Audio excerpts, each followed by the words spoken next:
high up, crowning the grassy summit of a swelling mound, whose sides are wooded near the base with the gnarled trees of the primeval forest, stands the old chateau of my ancestors.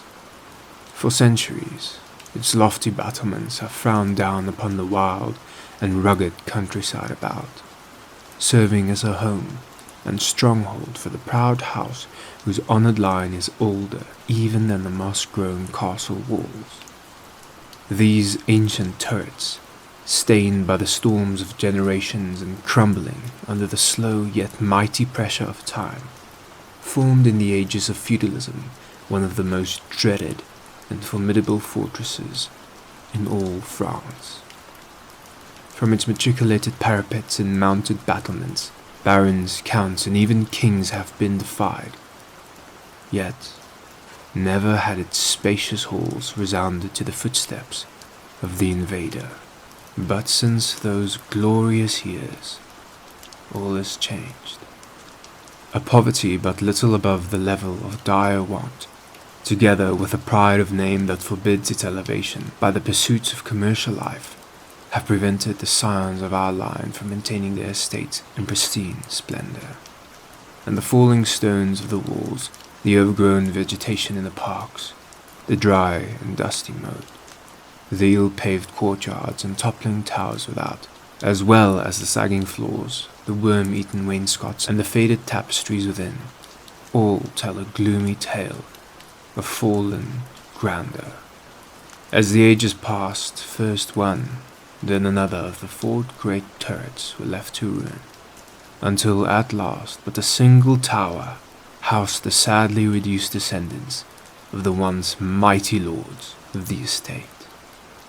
It was in one of the vast and gloomy chambers of this remaining tower that I, Antoine, last of the unhappy and accursed Comtesse de Court, first saw the light of day 90 long years ago.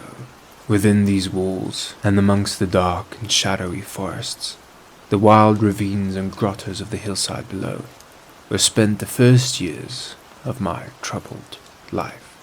My parents I never knew.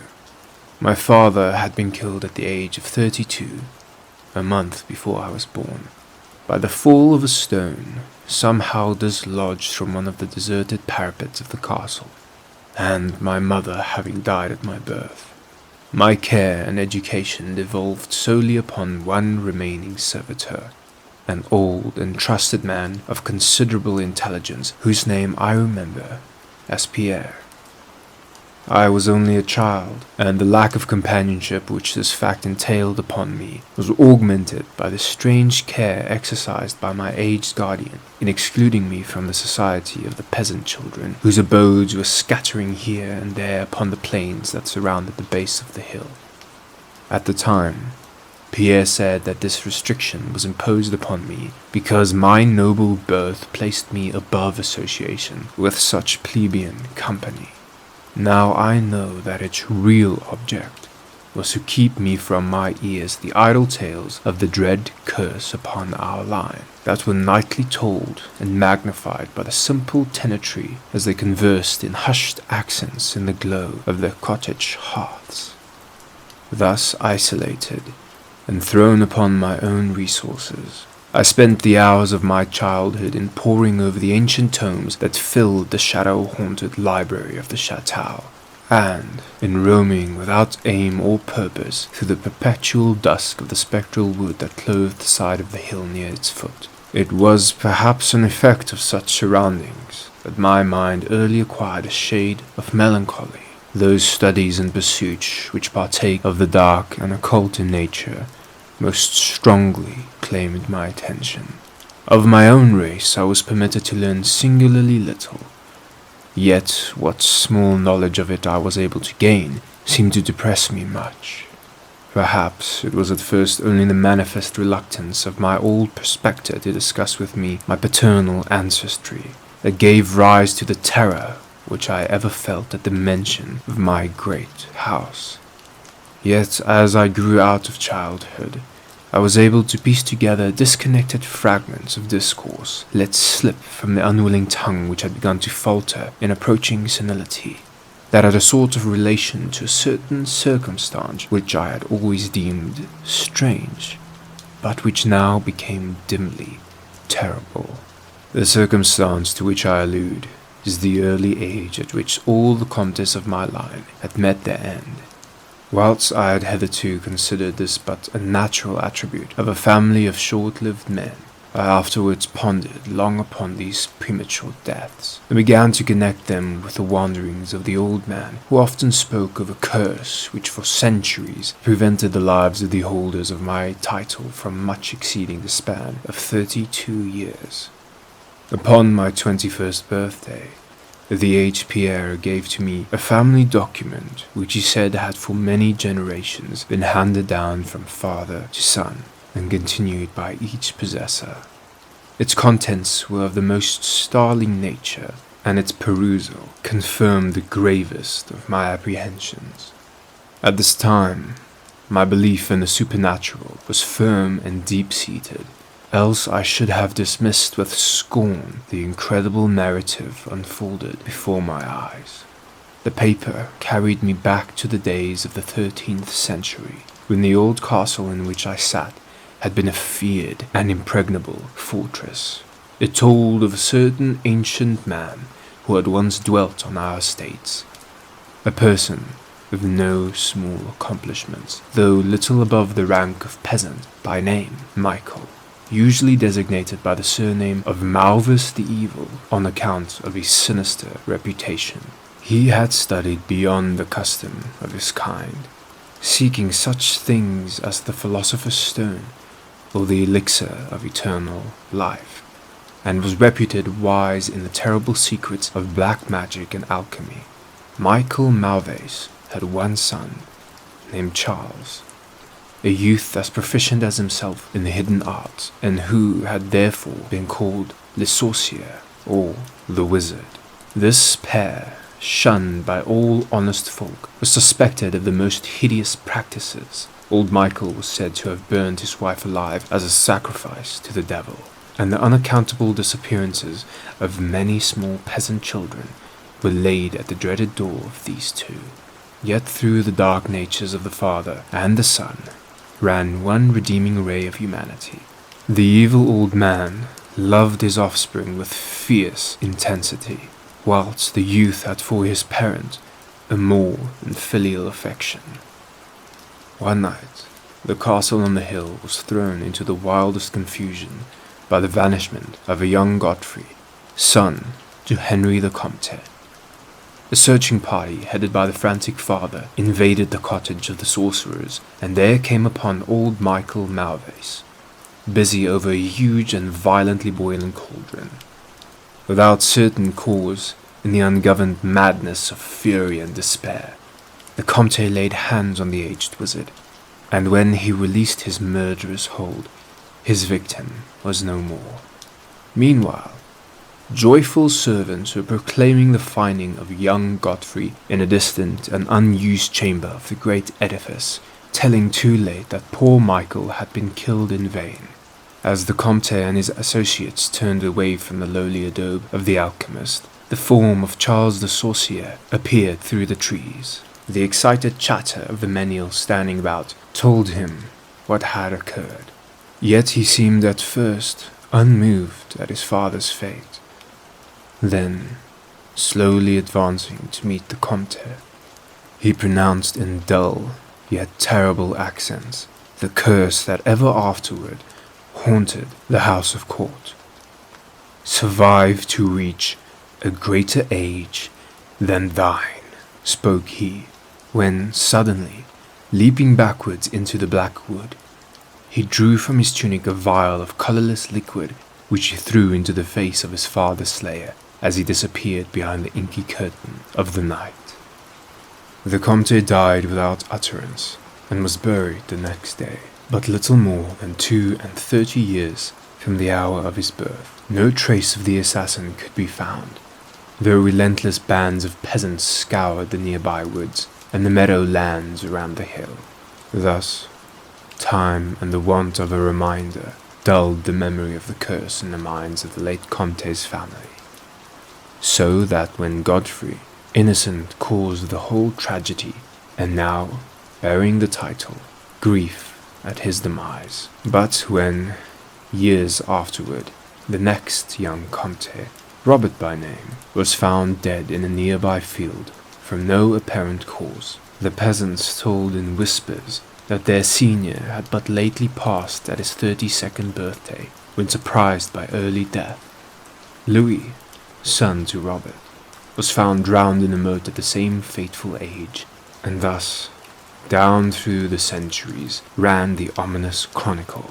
Henry, Robert, Antoine and Armand, snatched from happy and virtuous lives, when little below the age of their unfortunate ancestor at his murder. That I had left at most but 11 years of further existence was made certain to me by this words which I read. My life, previously held at small value, now became dearer to me each day as I delved deeper and deeper into the mysteries of the hidden world of black magic.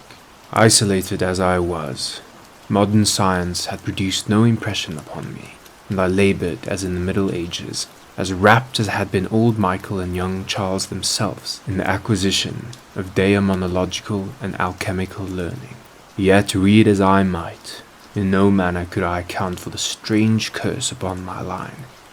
In unusually rational moments, I would even go so far as to seek a natural explanation, attributing the early deaths of my ancestors to the sinister Charles the Sorcier and his heirs. Yet having found upon careful inquiry that there were no known descendants of the Alchemist, I would fall back to the occult studies, and once more endeavor to find a spell that would release my house from its terrible burden. Upon one thing I was absolutely resolved. I should never wed, for since no other branches of my family were in existence, I might thus end the curse with myself. As I drew near the age of 30, old Pierre was called to the land beyond. Alone, I buried him beneath the stones of the courtyard about which he had loved to wander in life. Thus was I left to ponder on myself as the only human creature within the great fortress. And in my utter solitude, my mind began to cease its vain protest against the impending doom, to become almost reconciled to the fate which so many of my ancestors had met. Much of my time was now occupied in the exploration of the ruined and abandoned halls and towers of the old chateau, which in youth fear had caused me to shun, and some of which old Pierre had once told me had not been trodden by human foot for over 4 centuries.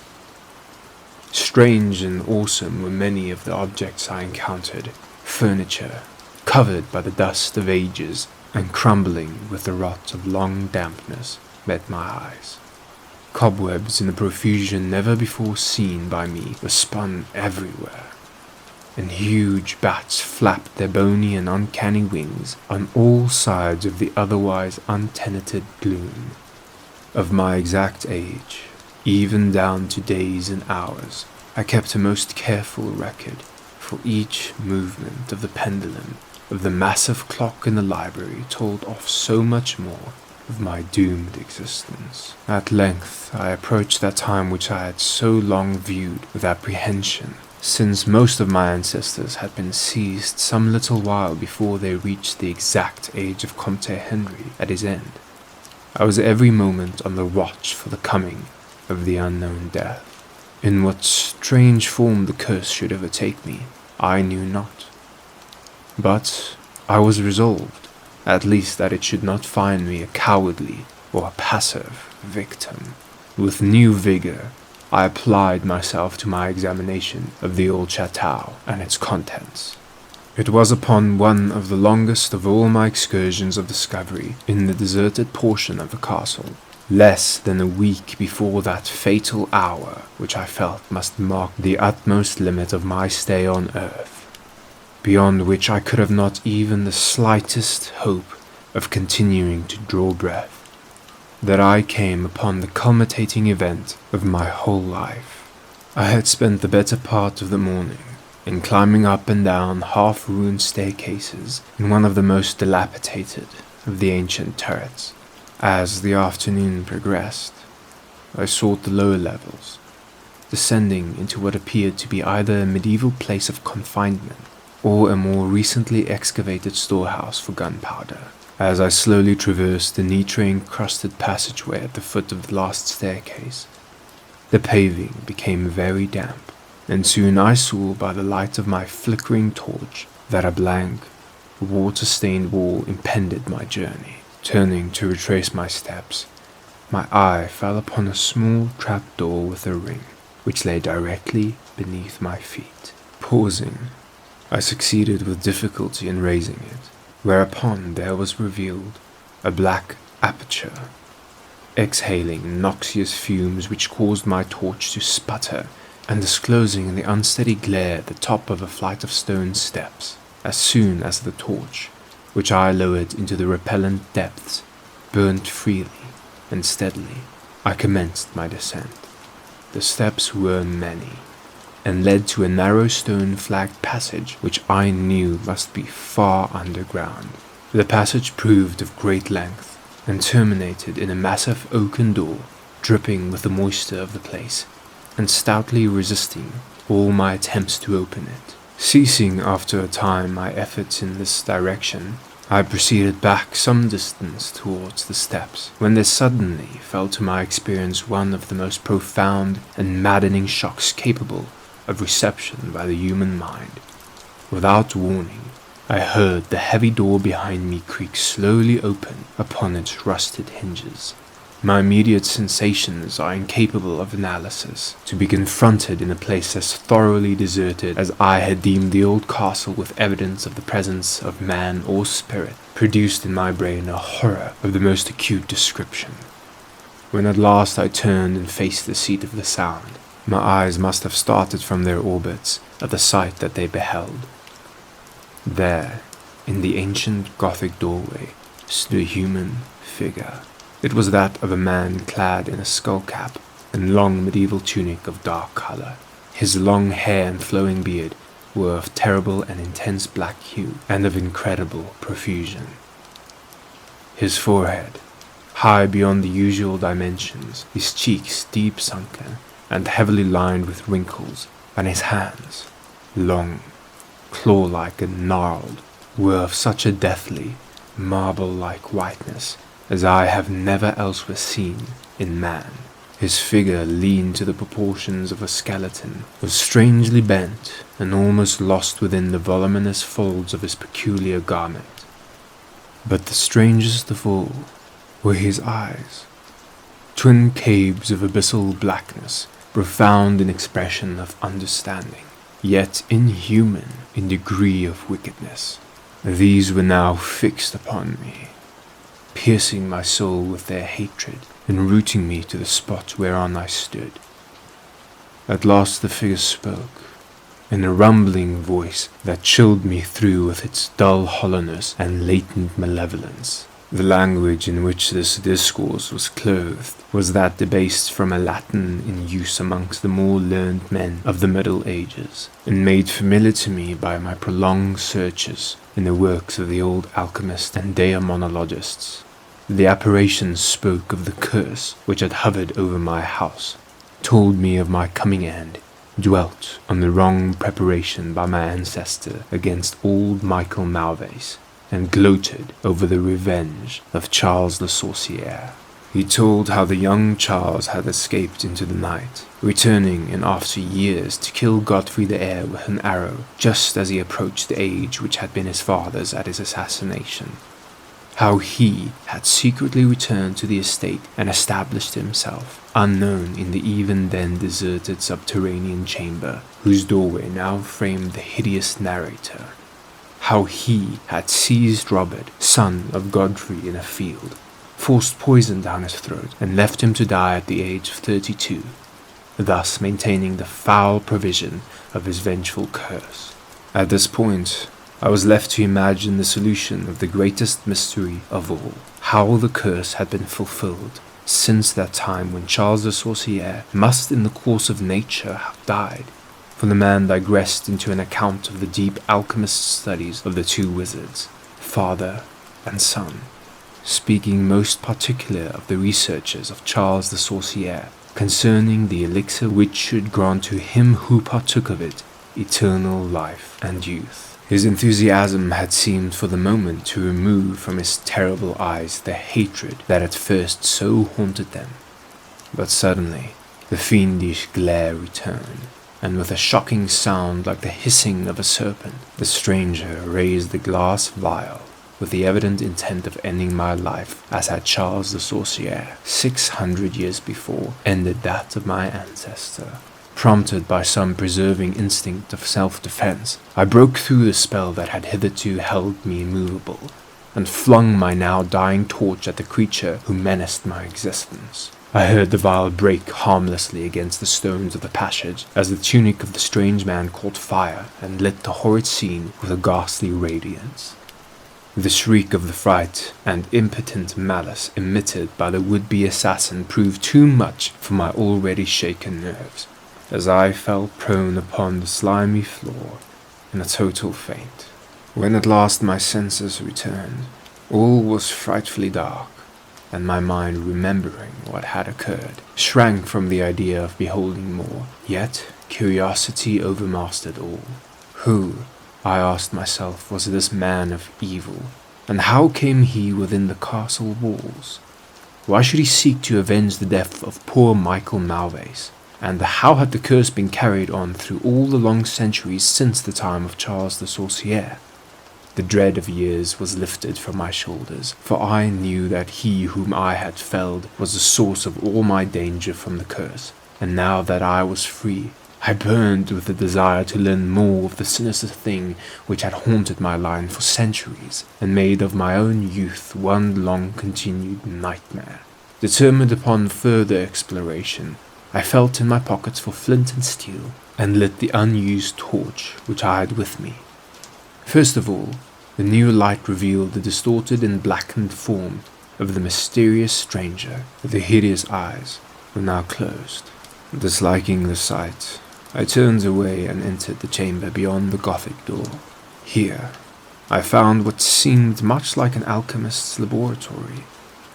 In one corner was an immense pile of shining yellow metal that sparkled gorgeously in the light of the torch. It may have been gold, but I did not pause to examine it, for I was strangely affected by that which I had undergone. At the farther end of the apartment was an opening leading out into one of the many wild ravines of the dark hillside forest. Filled with wonder, yet now realizing how the man had obtained access to the chateau, I proceeded to return. I had intended to pass by the remains of the stranger with averted face, but as I approached the body, I seemed to hear emanating from it a faint sound, as yet life were not yet wholly extinct. Aghast, I turned to examine the charred and shriveled figure on the floor. Then, all at once the horrible eyes, blacker even than the seared face in which they were set, opened wide with an expression which I was unable to interpret. The cracked lips tried to frame words which I could not well understand.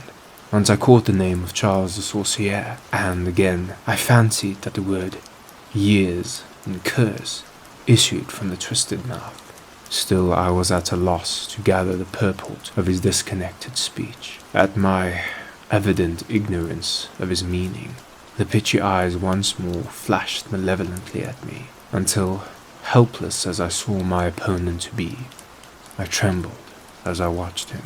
Suddenly, the wretch, animated with his last burst of strength, raised his hideous head from the damp and sunken pavement.